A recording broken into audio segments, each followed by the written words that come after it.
အားလုံးပဲမင်္ဂလာပါခင်ဗျာဒီနေ့ကတော့ one day one widget for 20 days ဆိုတဲ့ UI tutorial series ရဲ့စတုတ္ထနေ့ဖြစ်ပါတယ်ဆိုတော့ကျွန်တော်ဒီနေ့ပြပြပေးသွားမယ့် widget ကတော့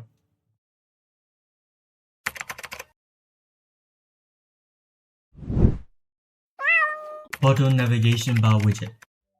bottom navigation bar widget အကြောင်းမပြောခင်ပေါ့နော်ကျွန်တော်တို့အနေနဲ့UI ရဲ့ body မှာပေါ်တင်တဲ့ widget တော့မဟုတ် page တွေကိုကျွန်တော် initialize လုပ်လိုက်မယ်ပေါ့နော်ဒီမှာဆိုလို့ရှိရင်တော့ widget တွေကို list အနေနဲ့လက်ခံတဲ့ body ဆိုတဲ့ variable တစ်ခုကို create လုပ်ထားတယ်။ဘာကြောင့် create လုပ်ရလဲဆိုရင်တော့ video ရဲ့နောက်ပိုင်းမှာရှင်းပြပေးပါမယ်ခင်ဗျာ။ပြီးလို့ရှိရင် UI ရဲ့ body မှာဒီထဲက0 index မှာရှိတဲ့ widget ကိုသုံးပေးပါလို့ကျွန်တော်အရင်ဆုံး initialize လုပ်ထားတယ်ပေါ့နော်။ဒီလို programming နဲ့ပတ်သက်တဲ့ concept တွေကိုလည်းဒီ widget series ပြီးတဲ့အခါမှာတစ်ချက်ရှင်းပြပေးမယ်ပေါ့နော်။ Okay bottom navigation bar widget ကြောင့်စပြောမယ်ပေါ့နော် bottom navigation widget ကဘာလဲဆိုတော့သူက scaffold widget ထဲမှာပါတယ် parameter တစ်ခုဖြစ်တယ်ဒီ parameter ဆိုလို့ရှိရင် bottom navigation bar widget ကိုသုံးတယ်ပေါ့နော် bottom navigation bar widget ဟာဆိုလို့ရှိရင်ကျွန်တော် application တွေမှာအောက်က bottom tab bar ပုံစံမျိုးပေါ့နော်မြင်နေရတာဖြစ်တဲ့အတွက်ကျွန်တော်မြင်လို့ရှိရင်လည်း3ခုသို့မဟုတ်4ခုလောက်တွေ့ရပေါ့နော်အဲ့လိုမျိုးပုံစံမျိုးထည့်ချင်တာဖြစ်တဲ့အတွက် items တွေကို list အနေနဲ့လက်ခံတာဖြစ်တယ်ဒီမှာတစ်ခုကွဲပြားသွားတာကဒီ items က widget တွေကိုကြိုက်တဲ့လောက်ထည့်လို့ရပြီမဲ့ bottom navigation bar item ဆိုတဲ့ widget တစ်မျိုးတည်းကိုပဲလက်ခံတာပေါ့နော်ဒီ bottom navigation bar item မှာကြတော့ icon ထည့်လို့ရတယ်ပြီးရင်အဲ့ icon ညွှန်းပေးမဲ့ label ထည့်ရမယ်ပေါ့နော် okay ကျွန်တော် restart ပြန်စားကြည့်လိုက်မယ်ဒါဆို error တက်သွားတယ်ပေါ့နော်ဘာလို့လဲဆိုတော့ bottom navigation bar widget ကကျွန်တော်တက်ပါရမို့ဆိုလဲမြင်ပါပေါ့နော်တခုတည်းရှိနေလို့လည်းအဓိပ္ပာယ်မရှိဘူးပေါ့နော် meaningless ဖြစ်တယ်ဒါကြောင့်မို့ဒီ widget မှာဆိုလို့ရှိရင်လည်းသူကနှစ်ခုသို့မဟုတ်နှစ်ခုထပ်ရှိမှသာလက်ခံပြီးရပေါ့နော်ဒါကြောင့်မို့ဒါဆိုရင်တော့ error ကပျောက်သွားပြီပေါ့နော်ကျွန်တော် error လည်းရှင်းသွားပြီဆိုတော့ကျွန်တော်တို့ bottom ဒီမှာမြင်နေရတဲ့အရာကိုမကြိုက်ဘူးဆိုလို့ရှိရင်ကြတော့ကျွန်တော် bottom navigation bar မှာကိုပဲ fix color ဆိုတဲ့ parameter ကိုခေါ်ပြီးတော့ကျွန်တော်နှစ်သက်ရာ color ကိုအသုံးပြုလို့ရတယ်ပေါ့နော်ကျွန်တော်ကတော့ကျွန်တော်ရဲ့ custom color ကိုသုံးမယ်ပေါ့နော်ဒါဆိုရင်ကျွန်တော်ရဲ့ theme color နဲ့တစ်ထပ်တည်းကြာသွားပြီပေါ့နော်Okay UI ပိုင်းပြီးပြီဆိုတော့ကျွန်တော်တို့ဒီ bottom ကိုနှိပ်လိုက်လို့ရှိရင် function ဖြစ်ဖို့ပိုင်းလဲလိုသေးပေါ့နော်ဒီအတွက်ကိုကျွန်တော်တို့က on tab ဆိုတဲ့ function ကိုအသုံးပြုရပါတယ် on tab မှာဒီလို default ပါနေရ value ကြောင့်မပြောခင်မှာကျွန်တော်တို့အနေနဲ့ items တွေရဲ့ index ကိုအရင်ပြောရမယ်ပေါ့နော်ဆိုတော့ဒီမှာဆိုလို့ရှိရင်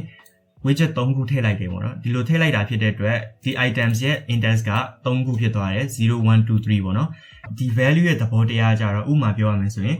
bottom navigation bar item တိုင်းကို index တစ်ခုပေးလိုက်တယ်ပေါ့နော် home ကိုနှိပ်လိုက်လို့ရှိရင်ဒီ values က0ဖြစ်မယ်ကျွန်တော် search ကိုနှိပ်လိုက်ရင်ဒီ values က1ဖြစ်မယ်ပေါ့နော်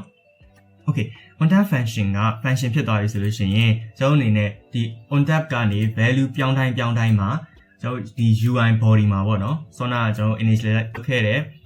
list widget တွေက element တွေအပြောင်းလဲလုပ်ချင်တယ်ဆိုဘယ်လိုလုပ်ရမလဲပေါ့နော်ကျွန်တော်အနေနဲ့ပထမဦးဆုံး variable တစ်ခုပေးလိုက်မယ်ပေါ့နော်current index ပေါ့အဲ့လိုပဲဒီ bottom navigation bar မှာလည်းသူ့ရဲ့ parameter ရှိတယ် current index ပေါ့နော်ဒီ current index ကကြတော့ကျွန်တော်တို့က fixed value ပေးထားမယ်ဆိုလို့ရှိရင်ဥပမာ0ပေါ့နော်0ပေးထားမယ်ဆိုလို့ရှိရင်ကျွန်တော်ဘာကိုပဲနှိမ့်ပေါ့နော်အပြောင်းလဲဖြစ်မှာမဟုတ်ဘူးဒီ home ကနေလည်းဘယ်မှသွားမှာမဟုတ်ဘူးပေါ့နော်ဒါကြောင့်မို့ကျွန်တော်တို့ကဒီ value ကိုအရှင်သတ်မှတ်ပေးရတယ်ဒါကြောင့်အပေါ်မှာ variable နဲ့ပေးပြီးတော့ current index ကိုဒီမှာလာ assign လုပ်လိုက်တယ်ပေါ့နော်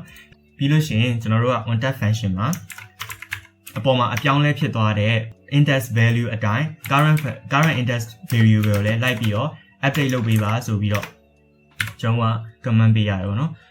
ဒီမှာတစ်ချက်သတိထားမိမှာ set state function ဘာကြောင့်သုံးလဲပေါ့နော် set state function မပါဘူးဆိုလို့ရှိရင် index ကတော့ update ဖြစ်သွားတယ်ဒါပေမဲ့